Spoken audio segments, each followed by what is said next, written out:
come back again with learning Thai with Tuk today. And yes, we are still in the category of the animal. And the next word that we're going to talk or we're going to learn is tiger. Tiger. T-I-G-E-R. Tiger. Tiger in Winnie the Pooh. Tiger. Tiger in English, but in Thai we say เสือ เสือ เสือ เสือ I love the tiger. I think that they have a very nice pattern of the fur or of their hair look very furry.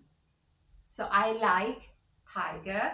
ฉันชอบเสือ because เพราะว่า I think ฉันคิดว่า their fur or their hair look very nice เพราะว่าขนของมันขนของเสือดูสวย I like the tiger or you can talk about tiger in Winnie the Pooh เราพูดเกี่ยวกับเสือในการ์ตูน Winnie the Pooh Okay so one more time together with me tiger in English but in Thai we say เสือเสือเสือเสือ Okay in case that you have any question just let me know and anyone would like to share any ideas also feel free to do it thank you very much and see you soon bye bye